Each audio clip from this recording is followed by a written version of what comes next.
Shukran jazila kwa kuchagua taarifa hizi za KTN leo usiku huu. Karibu, mimi jina langu ni Suleiman Yeri na mwenzangu wa ishara ni Millicent Randa. Tuanze Samburu. Watu 7 wameaga dunia baada ya helikopta waliokuwa wameabiri kuanguka karibu na mlima Ololokwe, kaunti ya Samburu leo asubuhi. Mamlaka ya usafiri wa anga nchini KCAA imethibitisha kutokea kwa ajali hiyo, ikisema helikopta hiyo aina ya Eurocopter EC-130B4 ilikuwa ikisafiri kutoka Loisaba kuelekea Ewasongiro ilipoanguka mwendo wa saa 3:13 asubuhi. Catherine Muraget anaripoti. Picha hii inaonyesha watu 6 ikiwemo wanaume 5 na mwanamke mmoja wakiwa na tabasamu nyusoni kando ya helikopta. Inaaminika kuwa picha hii ilipigwa muda mfupi kabla ya safari kuanza. Baada ya safari kuanza, moshi mzito mweusi pamoja na moto mkali vilionekana kutoka eneo la ajali. Muda mfupi baada ya helikopta hiyo yenye nambari ya usajili 5YGYM kuanguka. Muda mfupi baadaye, picha hizi za kutisha zilianza kusambaa zikionyesha mabaki ya helikopta hiyo katika eneo la mkasa. Inadaiwa kuwa watu 7 ambao huenda walikuwa watalii walikuwa ndani ya helikopta hiyo wakati wa ajali.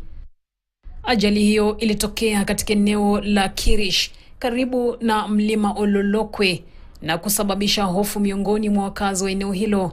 Maafisa wa usalama pamoja na timu za huduma za dharura na matibabu walielekea katika eneo la tukio kusaidia. Katika taarifa yake, mamlaka ya usafiri wa anga nchini KCAA imethibitisha kutokea kwa ajali hiyo na kusema inashirikiana na mashirika mbalimbali ya serikali pamoja na wadau wengine katika kushughulikia tukio hilo. Idara ya uchunguzi wa ajali za ndege chini ya Wizara ya Baraza ya Uchukuzi imepewa jukumu la kuongoza uchunguzi wa kubaini chanzo cha ajali hiyo. Katika taarifa hiyo, KCAA imesema mamlaka inatoa pole zake za dhati kwa familia za waathiriwa kufuatia mkasa huu wa kusitisha. Mwisho wa nukuu. Ajali hii inaongeza orodha ya ajali za helikopta zilizorekodiwa nchini Kenya katika miaka ya hivi karibuni.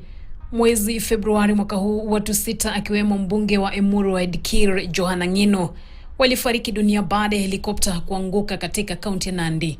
Mwezi Aprili mwaka 2024, mkuu wa majeshi nchini wakati huo huo Jenerali Francis Ogola pamoja na watu wengine 9 walifariki baada ya helikopta ya kijeshi kuanguka katika eneo la magharibi mwa Kenya, watu 2 wakinusurika katika ajali hiyo. Catherine Muraget, KTN, Nairobi. Tuelekee Homa Bay. Kasim Abdi